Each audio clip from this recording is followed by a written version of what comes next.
hebdomadaire Djibouti House. Aujourd'hui, une édition spéciale, un invité de marque, un invité spécial. Donc aujourd'hui, nous recevrons le président de l'ARD et de l'USN, Monsieur Adan Mohamed Abdou, dans un premier temps. Et dans un second interview, nous allons recevoir Mohamed Ali Ibrahim, qui se trouve à Maine, aux États-Unis, qui est aussi représentant de l'ARD. Bienvenue. Le programme pour aujourd'hui, donc après un bref rappel de l'actualité, nous allons donc recevoir Adan Mohamed Abdou depuis Djibouti, qui est, rappelons-le, un doyen dans la politique, dans l'opposition djiboutienne, président de l'ARD. Soyez le bienvenu, monsieur Adan Mohamed Abdou. Merci. Très bien, donc nous allons passer à l'actualité de cette semaine. Comme vous le savez, les élections présidentielles, ou plutôt la mascarade donc électorale, s'approche et est prévue pour le 9 avril 2021.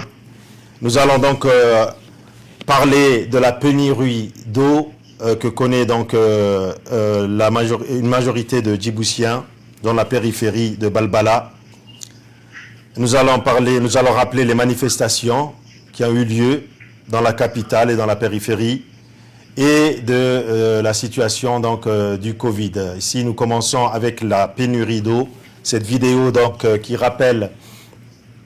qui montre le ministre de l'Agriculture et de l'eau et de l'élevage qui donc avait promis que l'eau va être distribuée d'une manière continue.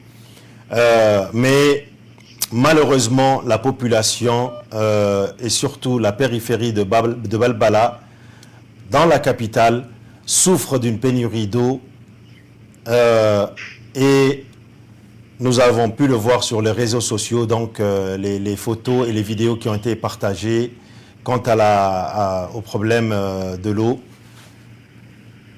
Ici, donc, on voit cette vidéo, c'est à la périphérie de la capitale, c'est à Balbala. Vous voyez, après 44 ans d'indépendance, la population djiboutienne est privée d'eau courante. Le minimum donc pour les besoins de tous les jours. On sait que l'eau, c'est la vie. Nous allons donc parler des manifestations.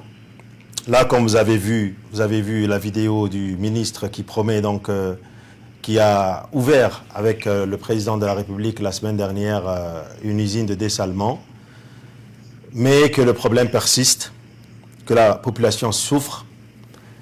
On passe maintenant aux manifestations ici, les jeunes du quartier 1 et du quartier 2 du centre-ville qui donc eux aussi ont manifesté. Nous avons aussi des manifestations donc qu'on salue. Je salue depuis ici les studios de Tempo TV de Djibouti House le courage de ces jeunes-là qui commencent à comprendre que sans manifester, rien ne changera, qu'il faut qu'il y ait un changement. Donc là, il se manifeste des jeunes qui sont touchés par le manque d'emploi, le chômage qui gangrène la jeunesse. Il y a aussi les manifestations qui se sont déroulées à Arhiba. Je salue le courage aussi des habitants de Arhiba qui ont donc bloqué aussi la route, qui disent non au 5e mandat.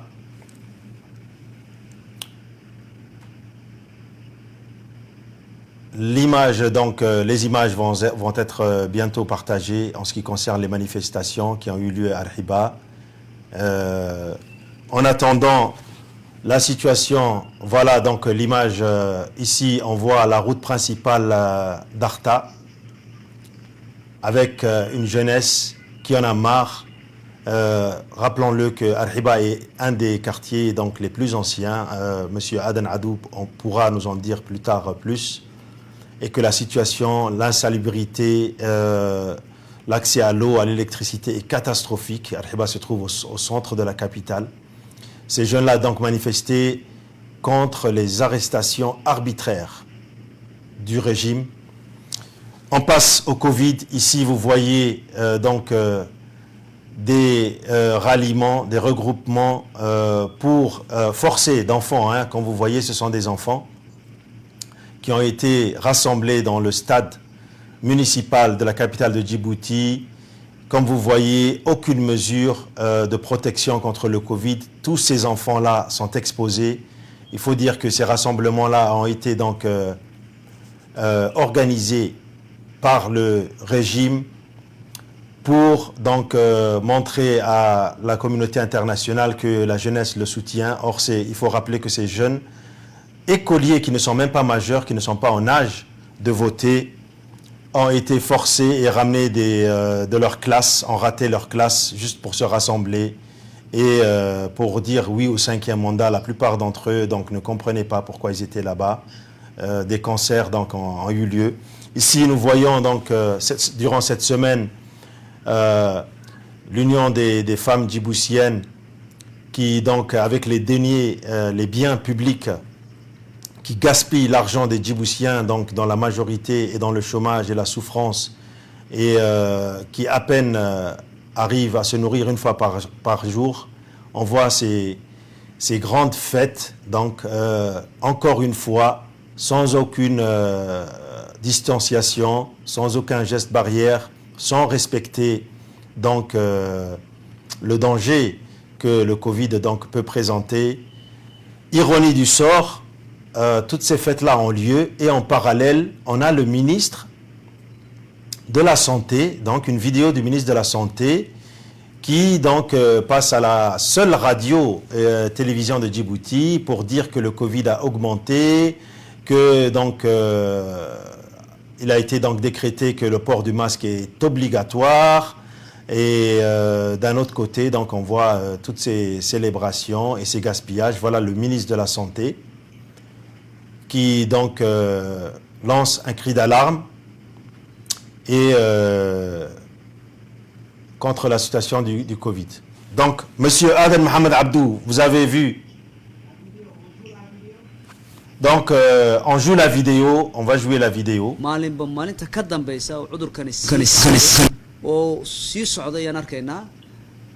Le son.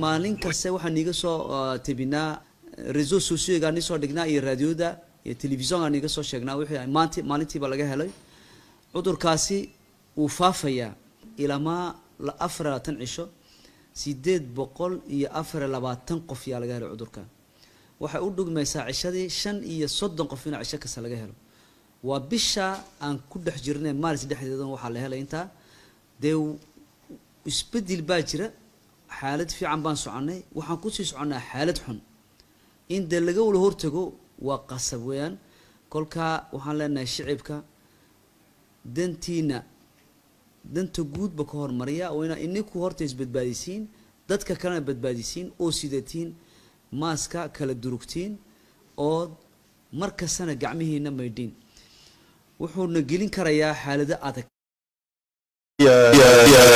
Le ministre donc de la Santé qui dit que donc la situation est grave, qu'il faut respecter la distanciation sociale, le port du masque, alors que ces derniers jours des fêtes et des cérémonies pour donc soutenir la dictature, pour pérenniser la dictature, sont organisées avec un gaspillage donc des biens donc des Djiboutiens. J'accueille donc, on va accueillir après cette actualité le président de l'ARD, M. Aden Mohamed Abdou, qui va nous qui va se présenter et ensuite nous confirmer et nous donner une situation plus claire de l'actualité à Djibouti, puisqu'il se trouve à Djibouti. M. Aden Mohamed Abdou, soyez le bienvenu. Merci d'avoir répondu à cette invitation. Merci, vous m'avez déjà présenté, je suis le président de l'ARD et de l'USN, je suis membre aussi de la CTD, le Conseil de transition démocratique, et ce que vous venez de montrer C'est vraiment la triste réalité que nous vivons à Djibouti au quotidien. Donc, le problème de l'eau, c'est un problème récurrent, même lorsque on a ramené de l'eau de l'Éthiopie. Jusqu'à présent, l'eau se coupe dans tous les quartiers et chaque fois on annonce que tel quartier ou tel autre quartier va être coupé et que la population doit donc se chercher de l'eau là où elle peut le trouver. Donc les semaines dernières ont été un peu dures pour Balbala, notamment Ouahlidaba, Hayabli, Odan. Tous ces endroits-là ont été privés d'eau et depuis quelques jours, il y a de l'eau qui coule, donc on espère que ça va reprendre. Mais pour l'instant, on a peur que, comme l'été approche, le problème de l'eau s'envenime. À part ça, si je parle de manifestations, les manifestations se font à Djibouti maintenant chaque fois. À Eba surtout, la RD a fait des meetings et puis le soir, certains soirs, 2 à 3 fois le soir, des manifestations donc populaires qui dénoncent le 5e mandat, qui dénoncent aussi les problèmes de la répression, qui dénoncent aussi les problèmes de discrimination dans le travail. Et je ne sais pas si vous avez vu nos vidéos des meetings, et là aussi on parle des problèmes qui est récurrent dans le pays, que ce soit à Djibouti ou que ce soit dans les régions. Donc, je voudrais brosser, si vous le permettez, un petit tableau de la situation socio-économique et politique à Djibouti pour que tout le monde le comprenne. En effet, sur le plan socio-économique, la République de Djibouti se dégrade d'année en année, voire de jour en jour. Et malgré les rentrées financières très importantes émanant du port de Djibouti, de l'aéroport, des fonds routiers, des loyers de base militaires au nombre de 8 et dont la recette avoisine les 200 millions de dollars par an, il y a aussi les impôts. Et pour ne citer que ceci, le pays paraît être en récession. Elle n'est pas en récession vraiment, mais elle est appauvrie par ses dirigeants. Donc le chômage avoisine les 60 à 70% de la population active.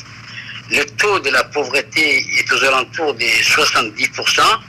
Ceux qui vivent en dessous du seuil de la pauvreté sont de 45% d'après les sources du PNUD. Tout cela sur fond de détournements de fonds effrénés, d'une inflation galopante et une corruption généralisée et à ciel ouvert. D'ailleurs, corruption institutionnalisée par le régime. Les travailleurs, plutôt ceux qui ont la chance de travailler, sont pour la plupart classés parmi les pauvres, tellement la vie est chère. Et malgré l'appel de l'Organisation internationale du travail à cet effet, on ne connaît guère la notion de travail décent à Djibouti. Donc l'électricité, les loyers, les nourritures de base, voire tous les produits et biens de première nécessité sont les plus chers au monde à Djibouti. Les barons du régime se servent sans aucune retenue de deniers publics qu'ils confondent avec leur poche. Et la dette aussi dans le pays est astronomique. Et elle est de l'ordre de 104 à 110% du PIB national. Notamment la dette chinoise qui vient d'exploser ces dernières années. Donc, ce que nous voyons, à défaut de paiement, d'ailleurs le gouvernement ne pourra pas payer toute cette dette, les structures importantes du pays, qui sont le port, le chemin de fer, la zone franche, etc., risquent de passer sous le contrôle et devenir la propriété chinoise. Donc, il n'y a presque par ailleurs aucune organisation de la société civile libre et indépendante à Djibouti. Ceux qui ont voulu être libres ou ceux qui ont voulu ou tenté d'être libres et indépendants, comme les syndicats ou les partis politiques, ont été clonés. Une doublure en a été faite par le régime à son profit. Donc, la répression est quasi permanente. Un régime policier bien au grand et à la moindre tentative de protestation, vous êtes, si vous travaillez, licencié, sinon vous êtes mis en prison sans autre forme de procès. Nous sommes face à une dictature aussi sournoise que féroce qui réprime au quotidien le peuple sous la bienveillante attention et compréhension de la représentation diplomatique et militaire du monde entier, occidentaux comme chinois. Très bien. C'est pourquoi nous avons adhéré, nous faisons partie des formations politiques qui ont créé la CTD. Très bien, nous reviendrons à la CTD. Oui. Et donc, si vous permettez, protester contre cet état de fait qu'il y a des manifestations et en plus de cela, M. Ismaël Omar veut se représenter une 5e fois et donc le peuple en a marre et sont en train de protester ça et là malgré une répression féroce parce que dans tous les rues il y a la police, partout, même vous ne pouvez pas être en paix dans vos demeures et les gens sont arrêtés à tout va, surtout à Djibouti-Ville et dans les régions.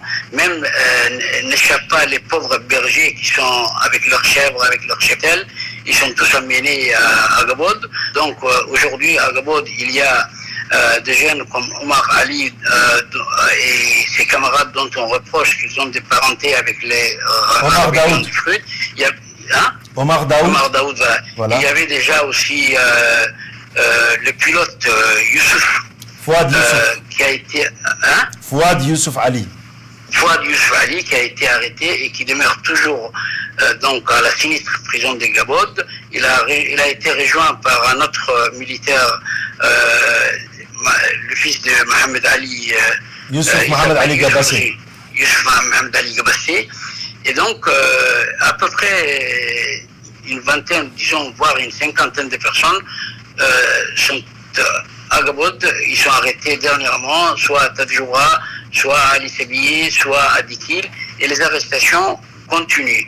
Donc, tout cela fait que dans toutes les régions, les gens s'apprêtent à manifester et à dénoncer ces régimes, et en même temps, ils sont en train de dénoncer ce 5e mandat.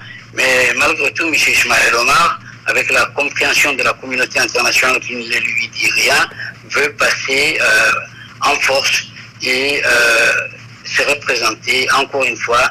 Et comme il n'y a pas d'élection, on simule les élections. Et donc, moi, je fais la différence entre lui et Afwerki. Afwerki, lui, au moins, il a la franchise de dire que je suis votre chef, je suis président, et je le resterai tant que vous ne le prendrez pas, et il ne s'entête pas à faire des élections, alors que M. Ismaël Omar, voulant mentir à sa population et voulant tromper la communauté internationale, simule des élections qui ne sont pas des élections, mais qui sont des mascarades. Et donc le peuple ne participe jamais à ces mascarades. Malgré cela, avant, dans les temps, on volait dans les urnes, donc on faisait les bourrages, mais ces derniers temps, depuis 2 décennies, à Djibouti, ce qui se passe, ce sont les jeux d'écriture. Donc 2 ou 3 jours à l'avance, les résultats sont préécrits, donc ils simulent le résultat, et donc ils écrivent tel bureau, c'est tel résultat, telle région, c'est tel résultat, tel gars a eu ça, et Ismaël Omar a eu tant, et son rival a eu tant, donc, et lorsque... Très bien, je voudrais préciser, je voudrais faire un rappel. Le jour de l'élection, dans la soirée, à la RTD, ils font semblant de compter. Est-ce que vous m'entendez? Sous leurs yeux, le résultat préétabli. Donc, c'est ce genre de problème que nous dénonçons, que la population djiboutienne dans son ensemble dénonce, et je crois que maintenant les gens sont déterminés à protester et à descendre dans la rue et à empêcher, si possible, ces élections. Très bien, merci Adel Mohamed Abdou. Est-ce que vous m'entendez?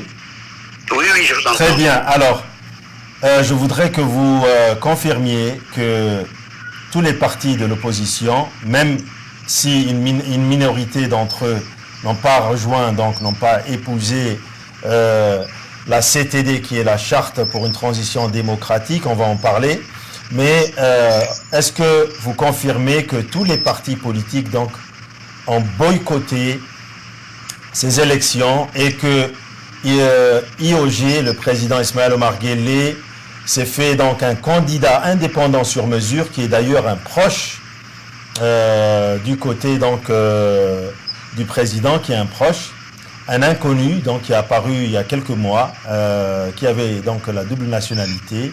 Est-ce que vous confirmiez que ces élections sont boycottées? Oui, je confirme. Aucun parti, non seulement les partis indépendants, mais même les partis qu'on croyait proches du régime, n'ont pas participé, parce qu'aujourd'hui la population voit d'un mauvais œil cette élection, et celui qui participe donc doit être quelqu'un qui est au service d'IOG. Très bien. Donc, très bien. S'il participe à ces élections, on le considérerait comme quelqu'un du RPP. Donc personne n'a participé, tout le monde a boycotté, je le confirme. Très bien. Rappelons que le RPP est donc le parti au pouvoir depuis 44 ans. C'est le Rassemblement populaire pour le progrès. La plupart des Djiboutiens donc nomment RPP, disent que RPP équivaut à rien pour le peuple, et ils n'ont pas tort, puisque la population souffre depuis 44 ans.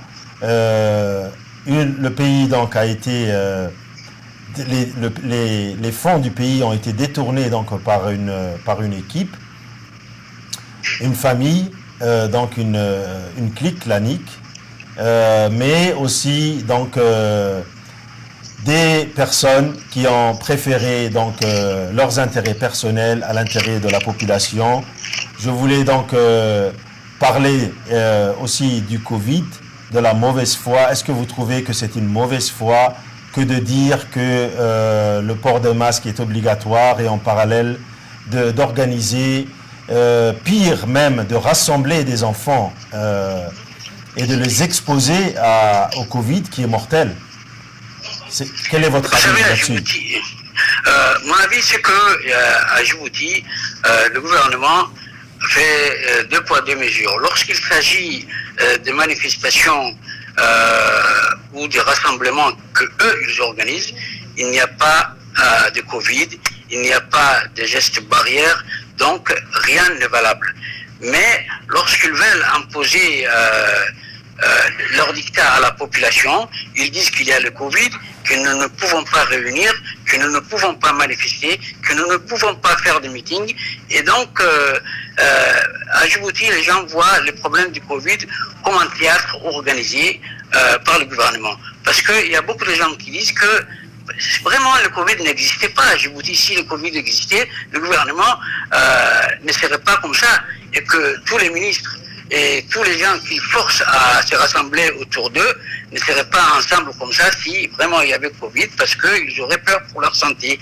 Et donc, les gens de dire que, en voyant le comportement du gouvernement, et ils se disent que peut-être que le Covid n'existait pas. Et donc, aujourd'hui à Djibouti, les gens doutent sur les mesures que le gouvernement veut imposer, et personne n'est prêt à accepter, parce que maintenant ils ont rendu obligatoire le port de masque. Vous ne pouvez pas monter dans un bus sans masque, et si le bus vous fait monter sans masque dans le bus, et c'est le bus qui est arrêté, et donc le patron du bus ou les chauffeurs risquent de ne plus avoir son travail pendant la journée, ou peut-être pour une semaine si la sanction est dure. Et à part ça aussi, même dans votre voiture personnelle, on vous contrôle, la police est partout dans toutes les rues, et donc ils font semblant qu'il y ait une aggravation du Covid à Djibouti. Ce que nous savons, nous, la dernière fois, lorsqu'on parlait de la première vague, à Djibouti, il n'y avait presque pas de Covid, mais on avait parlé qu'il y avait des gens qui sont rentrés de l'extérieur et qui étaient porteurs de Covid. Et lorsque en France il y a eu confinement et dans les autres pays, le gouvernement a fait en sorte que chaque jour il y ait des centaines de gens qui ont été testés positifs pour dire que voilà, il y a la grande maladie de Covid-19 à Djibouti. Et en montrant ces résultats, donc nous pensons que ce sont des résultats faux, pour pouvoir avoir des aides au niveau des États, des Nations Unies et des grands États. Nous pensons qu'aujourd'hui c'est pareil, comme en Europe les gens se préparent à se confiner ou à prendre des mesures intermédiaires. Djibouti aussi, maintenant, avant il y avait toujours une personne contaminée, 0 décès, 0 contamination, 0, c'était comme ça. Et maintenant, depuis une semaine, donc les testés positifs dépassent les 100 à 150 et bientôt ils seront peut-être 200 à 300 par jour. C'est pour dire au monde que eux aussi, ils sont dans le Covid et que pour que les élections se passent comme ils veulent confiner tout le monde, empêcher que la population ne puisse donc manifester dans la rue. Et aujourd'hui, ils ont peur que la population, cette fois, se mette dans la rue et qu'ils dénoncent le régime. Et pour empêcher ça, je crois qu'ils vont utiliser le coronavirus ou le Covid-19 politiquement. Donc, tout est bon pour le régime djiboutien pour mettre en place sa stratégie. Les stratégies qu'ils veulent. Donc, ils veulent utiliser le Covid, avant ils utilisaient d'autres choses. Et donc, nous avons peur que il se peut qu'il y ait le Covid à Djibouti, mais personne, le gouvernement s'en fiche. La seule chose qui leur importe, c'est de passer le cap de cette élection. Très bien. Alors, je voudrais donc vous poser donc la question en ce qui concerne maintenant la CTD. Que vous donnez donc un petit aperçu de la CTD et pourquoi la CTD, pourquoi cette coalition. Et aussi, les Djiboutiens aujourd'hui le savent très bien que la communauté internationale est présente à Djibouti, puisque Djibouti est un des seuls pays d'Afrique qui regroupe 8 à 9 bases militaires.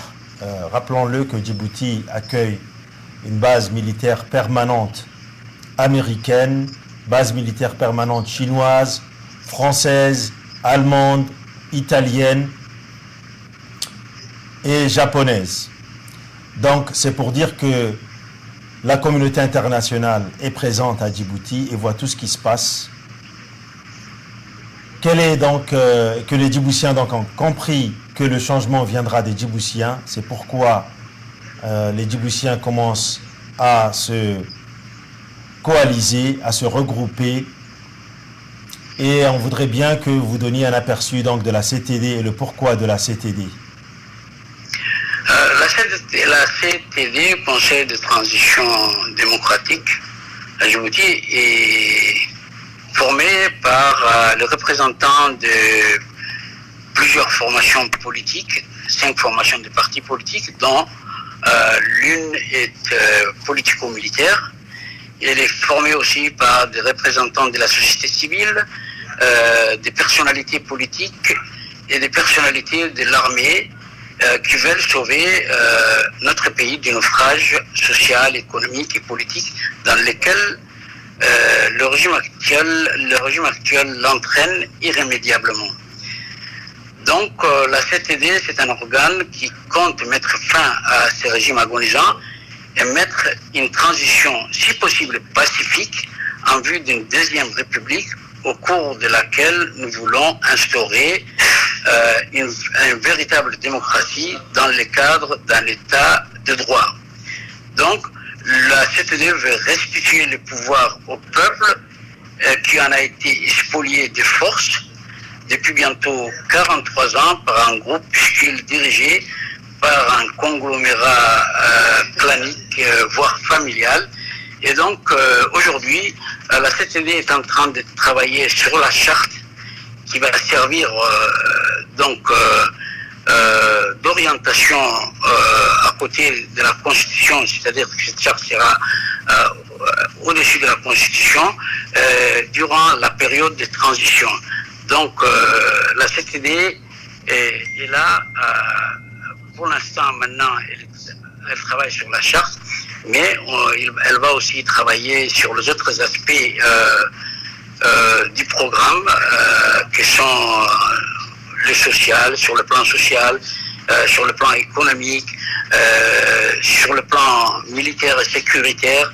Donc ils vont plancher sur tous les dossiers qui doivent, lorsque la transition sera mise en place, exécuter par un gouvernement de transition. Pour l'instant, il y travaille.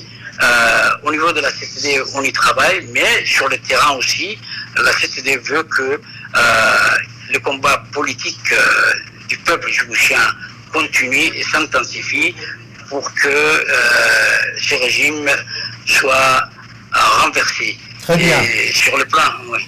Très bien. Rappelons-le que l'USN, en 2015, si je ne me trompe, était donc une coalition très très forte qui avait remporté les législatives, qui a regroupé tous les partis de l'opposition djiboutien. Mais que malgré cela, le régime en place a donc utilisé la force pour fausser ces résultats-là et pour chasser donc les dirigeants, voire certains ont été donc ont failli mourir. Voilà, certains ont failli mourir. On avait la semaine dernière sur Djibouti House Saïd Hussein Robleh, qui est président de l'UDG, qui est membre du CTD. Donc c'est pour dire... Qui a été blessé avec Hamoud et le président de l'USN lui-même avait été blessé. Exactement. Là où je veux en venir, c'est pour dire aux Djiboutiens que cette coalition-là était une coalition historique, mais que malgré cela, le régime a pu l'écraser. Donc c'est pourquoi la CTD, aujourd'hui, une organisation politico-militaire, fait partie de la coalition, afin de former donc ce que l'on appelle un équilibre, un contrepoids en ce qui concerne... On peut aussi dire l'équilibre de terreur. Voilà, exactement. L'État djiboutien, c'est la terreur, c'est par la terreur qu'ils tiennent la population djiboutienne. Et s'il y a un équilibre de la terreur, je crois que ça peut marcher. C'est un rapport de force. Voilà le mot que je cherchais. C'est donc ce rapport de force. Donc, quel est votre message pour les partis politiques qui n'ont pas rejoint la charte de transition, la CTD? Quel est votre message pour les partis politiques, sachant que tout seuls, ils ne pourront rien changer sans convergence de lutte? Votre message? Mon message est que tous les partis politiques doivent venir vers la CTD parce que nous avons compris que si chacun est dans son coin, c'est la stratégie que veut le régime et donc ils ne pourront rien faire et chaque parti ou chaque formation sera écrasée dans son coin. Par contre, si on est ensemble, on sera plus fort. C'est vrai que l'USN à l'époque avait unifié tous les partis politiques et presque beaucoup de personnalités politiques, mais malgré tout, comme vous l'avez dit, elle avait été écrasée.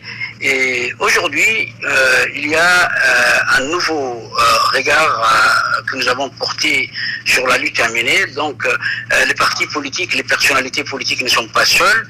Il y a une organisation politico-militaire aussi qui combat sur le terrain militaire. Et nous avons aussi des militaires de formation qui sont déterminés aussi à appuyer la lutte politique et la lutte armée.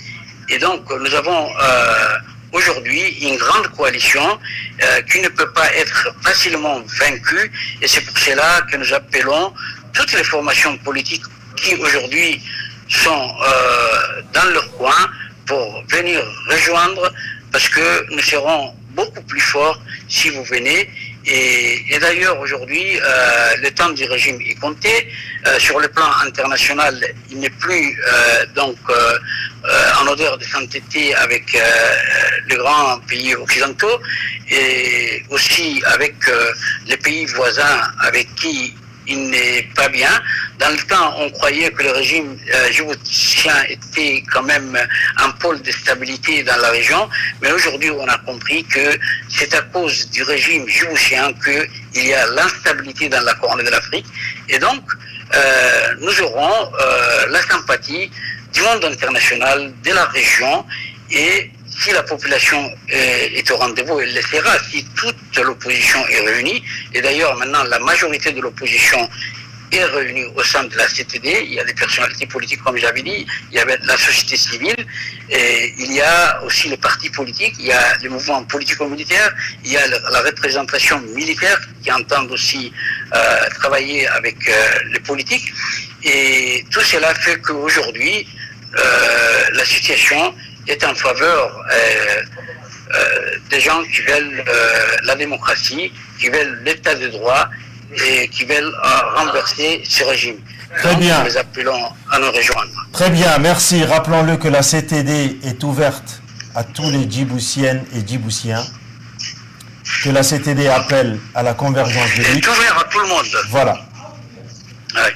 Elle est Voilà, ouverte à tout le monde, et qu'il soit voilà. à une formation, que ce soit individuellement. Il y a, je crois, un rubrique d'adhésion qui sera ouvert à toute la population djiboutienne pour faire en sorte que la population puisse soutenir massivement la CTD. Exactement. La page donc Facebook CTD-Djibouti existe déjà, avec un lien, avec un numéro de téléphone.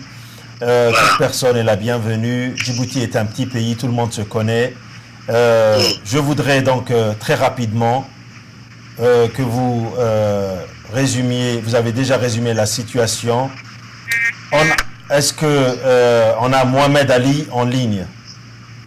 Mohamed Ali? Mohamed Ali? Très bien. Je viendrai à vous, Mohamed Ali. Donc, Mohamed Adan Adou, merci d'avoir répondu à cet appel. Je voudrais juste en 2-3 minutes, puisque le président donc Ismaël Omar Guelleh va se rendre ce samedi à Tadjoura, vu que les jeunes djiboutiens, surtout de la communauté donc Afar, se manifestent et ont compris que leur avenir est entre leurs mains. Quel est votre message à la jeunesse djiboutienne et aux jeunes donc, de la communauté Afar en Afar? Je vais dire à ces jeunes, à la population de Tadjoura et aux gens aussi qu'on est en train d'acheminer par force dans le bac à Tadjoura. Aujourd'hui, le bac a fait 2 fois Afaraf voyage. توادنا عفر فترحم فرما بيرا ويشرف قدرنها كمباني فكيمي تقول ركب على إيانميني تقول ركايف دعمي إسماعيل مربوك فرما أساقنا يلتب بريم عفراي عفرا يوسو للسماء يا أبوتنا اليوها يتمكا رائعي عن قوميتك سوماليتك عرفتك كي عفر يلتب بريكي إسين يلتب بري إيانمي بيعد فراي توادنا بيرا أفك فرما ربحاستا أذكر إدريسي كلين سوري سكري كاناي ورو يشكرك عن ده بهانا باهلون كني أو يجبوتي الإنفرسيتي تاني ويتامكا ورو إنكي ريكيزيشوني بيني باكت باهن كمالاي أساقوناي بيرا كادن ونا كادن تباهلون هوي بريتلي أمرا كادن عنده بسانا هاي فرن ينهم ميا لندانيتي أي فريوا يبولين فردينتا ويسرق درنها تقولي شعبي كده يعني أوجه والنارجة أفق باهم مركيني كمل سوليشون والنارجة وهم يكسيني طبعا رأيينه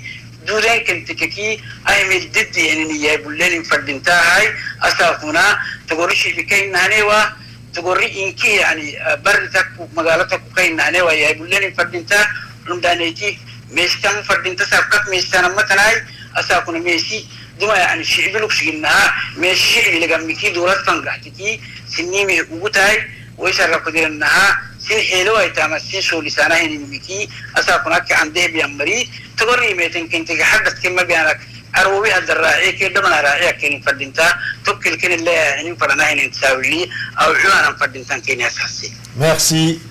Merci Aden Mohamed Abdou pour votre intervention, pour avoir répondu donc à notre invitation sur le plateau de Djibouti House.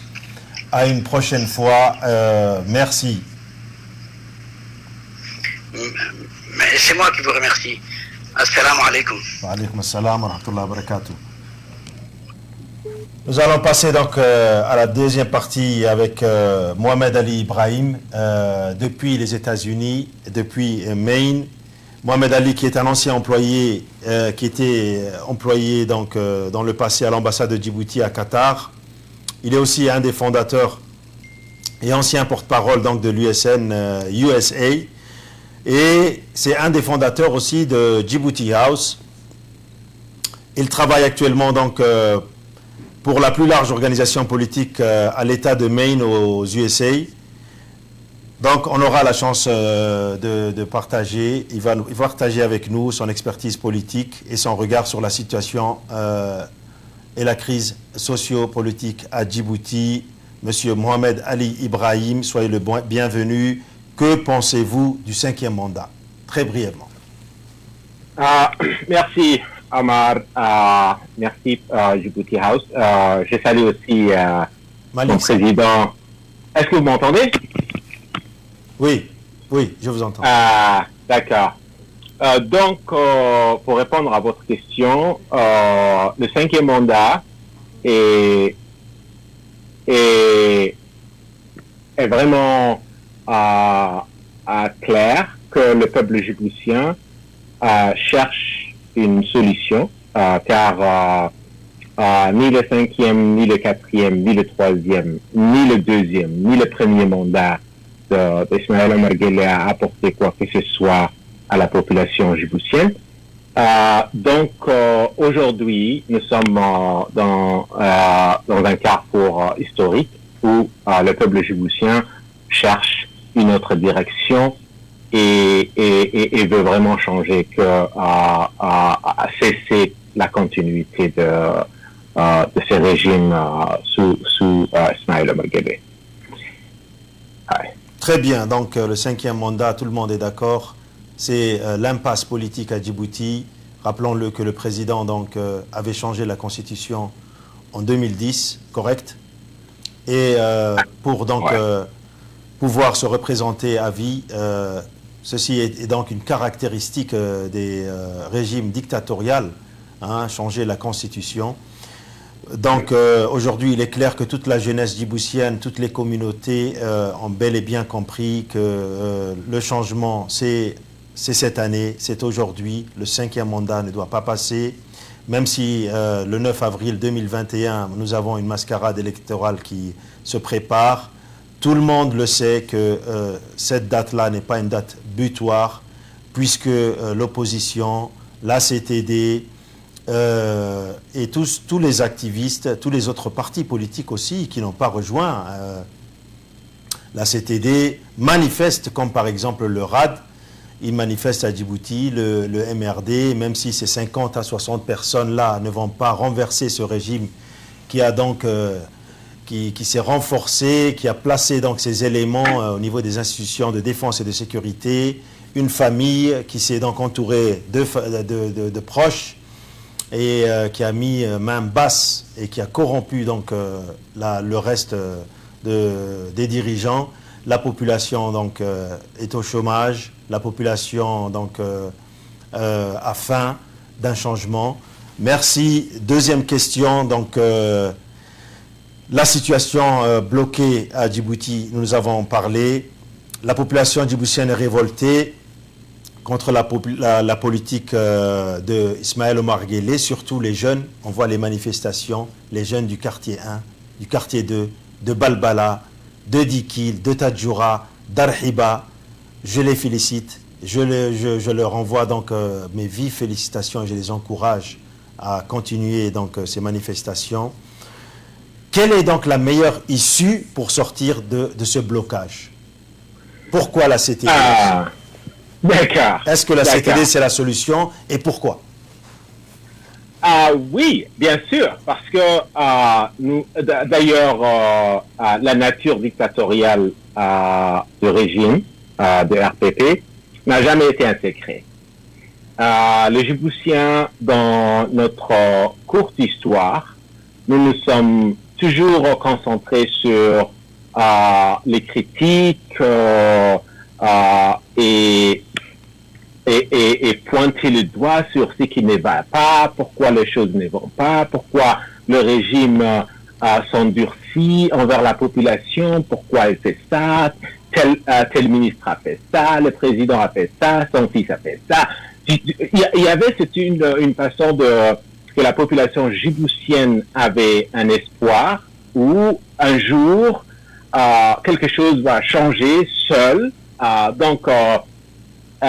Aujourd'hui, il paraît que la population djiboutienne réalise que sans son intervention, rien ne va changer. Donc, il y a eu des expériences de processus politiques où les partis politiques djiboutiens ont tenté, à travers la démocratie, de pouvoir changer la situation politique djiboutienne qui s'est bloquée de plus en plus. Et il y a eu toujours un échec. Il y a eu toujours un échec parce que la population djiboutienne n'avait jamais pris entièrement la responsabilité de la direction de leur pays. Ce pays n'appartient ni aux gens au pouvoir, ni aux partis politiques, ni à un leader. Ces pays appartiennent aux jeunes. Ces pays appartiennent aux mères djiboutiennes qui n'ont pas des soins appropriés, qui ne trouvent pas un système sanitaire au niveau des besoins de la population djiboutienne. Le chômage qui tue le jeune, tu sais, qui détruit la jeunesse à Djibouti, qui pousse le jeune à émigrer. Aujourd'hui, il y a une prise de conscience que le peuple djiboutien ne doit plus attendre qui que ce soit, ni que le régime change, ni un parti politique de venir sauver le peuple djiboutien. Aujourd'hui, on voit l'énergie dans la jeunesse. Ils se sont rendus compte que le pays les attend et que le pays les appartient. Et ça me fait vraiment plaisir de voir que les jeunes reconnaissent aujourd'hui que le pouvoir se trouve dans la main de la population et c'est la population djiboutienne qui décide enfin la direction de ce pays. Ce n'est ni la politique, ni un sauveur, ni un messager, ni un Américain, ni un Français, ni qui que ce soit. Ce sont le peuple djiboutien dans les quartiers, comme le jeune, au quartier 2, quartier 5, quartier 6, à Balbala, à Ali Sabiye, à Tadjora, à Obok, à Galafi. C'est une responsabilité sociale des Djiboutiens. Donc, où en est-on aujourd'hui? Nous sommes arrivés à un point où il y a une alternative politique qui est proposée à travers la CTD. Et c'est quoi la CTD? Tu sais, lorsqu'on vraiment réfléchit là-dessus, on comprend que la CTD est le résultat d'une réflexion des leaders politiques, des leaders de la société civile qui ont pris une position et qui ont dit, voilà, écoutez, ces régimes sont durcis, nous voyons qu'il ne va pas partir seul. La population djiboutienne est là et est prête. Les partis politiques doivent en fait je parlais, c'était dans une conversation avec un ami djiboutien, c'est les partis politiques qui se retournent vers la population djiboutienne et qui disent, voilà, nous proposons une charte pour une nouvelle phase, pour un nouveau élan de notre pays. Et ça n'a jamais été. Donc aujourd'hui, c'est une opportunité où même les partis politiques se retournent vers la population civile et demandent leur intervention. Ils disent, voilà, c'est à vous le pouvoir. Ce n'est pas à nous, ce n'est pas à nous de changer, on n'est pas les seuls responsables, nous sommes tous responsables et vous devez nous joindre. La population djiboutienne sera impliquée, et d'ailleurs elle est impliquée à travers les associations, les personnalités politiques, les activistes, oui, absolument. les partis politiques, les intellectuels, les mouvements des jeunes, et cette charte de transition démocratique est une réflexion d'un groupe d'hommes et de femmes qui donc ne ménagent aucun effort pour mettre en place donc un système futur qui va permettre... Nous avons un petit souci. Oui, donc qui va permettre que ce qui s'est produit pendant ces 44 ans ne se reproduise plus, c'est-à-dire la transparence des élections démocratiques, la répartition des ressources. C'est vraiment donc quand on voit qu'un directeur de port touche 8 millions de francs Djibouti, alors 8 millions de francs Djibouti, ça fait à peu près 40 000 $ ou 50 000 $. 8 millions de francs Djibouti. Alors qu'un soldat qui est posté en face de l'ennemi touche la maudite somme de 47 000 francs. Alors, c'est-à-dire que ce directeur de port, il touche le salaire de 200 soldats, à peu près. Oui, bien sûr. Non, mais c'est vraiment triste. Voilà. Ce sont des détails et en fait, la culture extravagante du détournement du denier public est vraiment triste parce que la pauvreté à Djibouti, nous avons au-dessus des 70% de la population qui sont sous le seuil de la pauvreté et nous avons des personnes qui s'enrichissent sur le dos de la population d'une manière jamais vue en fait. Voilà. Et je pense qu'aujourd'hui on est à ce point où les gens se rendent compte, mais c'est quoi le pouvoir en fait? C'est quoi leur pouvoir? Pourquoi ils sont là? Pourquoi nous sommes là? Pourquoi nous sommes affamés? Pourquoi nous sommes assoiffés? Pourquoi nous sommes au chômage? À qui appartient ce pays?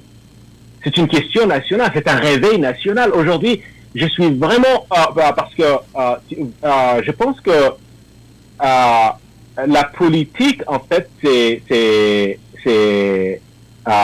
une conquête au pouvoir. Et aujourd'hui, la population djiboutienne est en position de reprendre le pouvoir en main.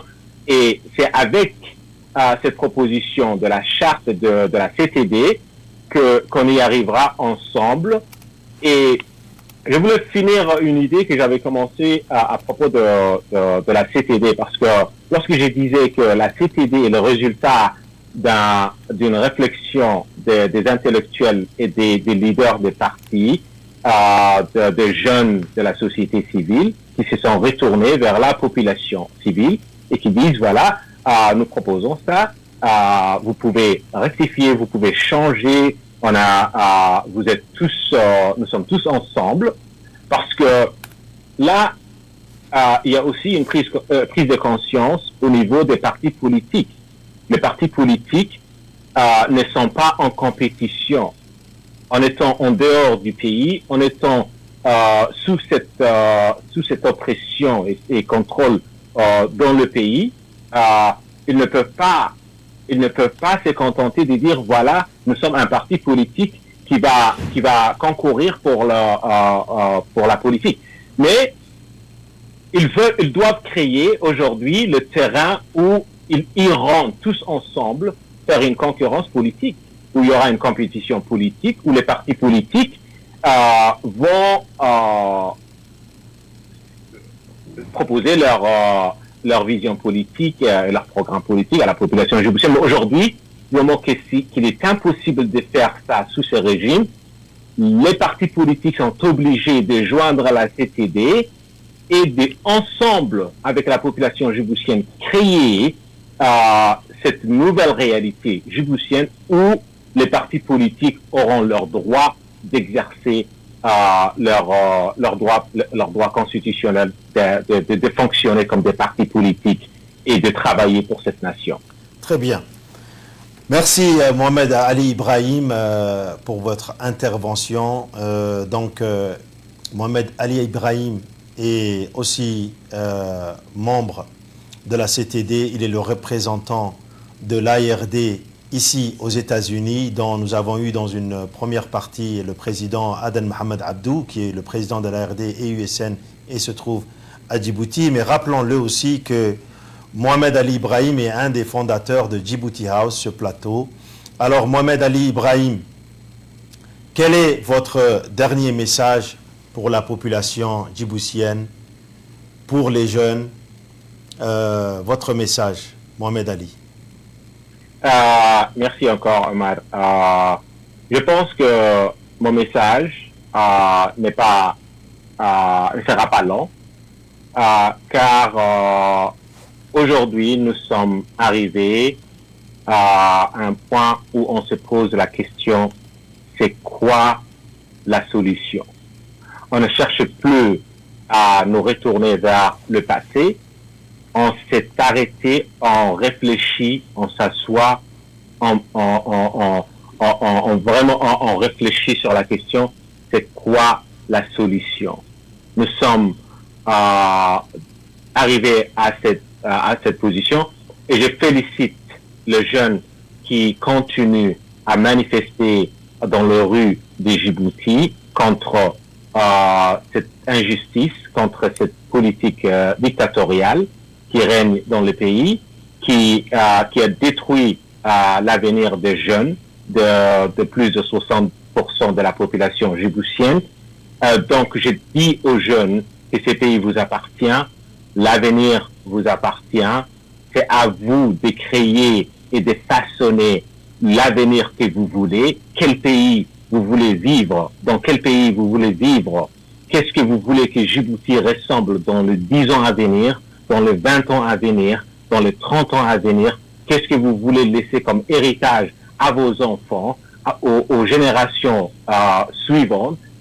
Et c'est à vous aujourd'hui de décider ce nouveau élan, cette direction que le pays doit prendre. Donc, n'attendez personne, ni du président de la République qui cherche à se réélire le 5e mandat, ni à qui que ce soit.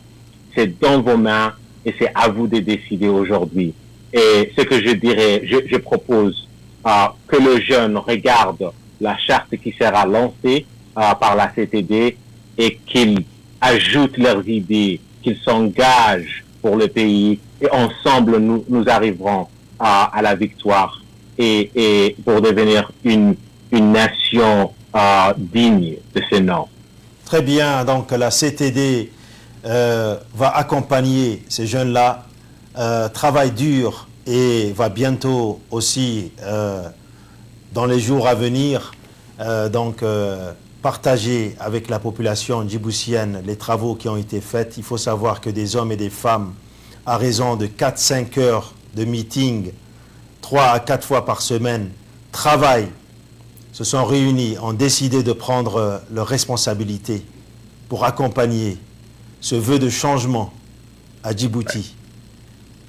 Je lance un appel aux différents partis politiques de rejoindre le CTD, d'amener leur pierre à l'édifice, de converger vers la lutte, car il n'y a que la convergence de lutte qui ne pourra faire face à la dictature de 44 ans qui détient donc l'appareil de défense, l'appareil de sécurité, il n'y a que la convergence de lutte qui pourra mettre terme à cette dictature. Est-ce que, pour votre dernier mot de la fin, est-ce que telle est la solution? Oui, et j'appelle aussi les partis politiques qui sont aujourd'hui, qui n'ont pas encore rejoint la CTD, de nous joindre, car nous sommes en train de créer ensemble la plateforme dont tous les partis politiques rêvent d'y avoir, et qui est de créer le terrain où nous pourrons tous exercer la démocratie, pratiquer la démocratie, et sans une convergence, comme vous l'avez dit, Omar, on n'y arrivera pas à la victoire, de faire, en fait, d'arriver à cet objectif de la démocratisation du pays. Et je finis par dire que nous sommes tous, la majorité des partis politiques qui ont joint la CTD, attendent ouvertement, et nous discutons toujours, attendent l'arrivée des autres et des leaders même politiques et de la société civile. Merci Mohamed Ali Ibrahim, représentant de l'Alliance républicaine démocratique depuis Maine. Merci à Malik Sall, notre technicien de Tempo TV. Merci pour votre écoute. Je vous donne rendez-vous donc pour la semaine prochaine sur Djibouti House. Que la paix et la miséricorde soient avec vous. Wassalamu alaikum wa rahmatullahi wa barakatuh.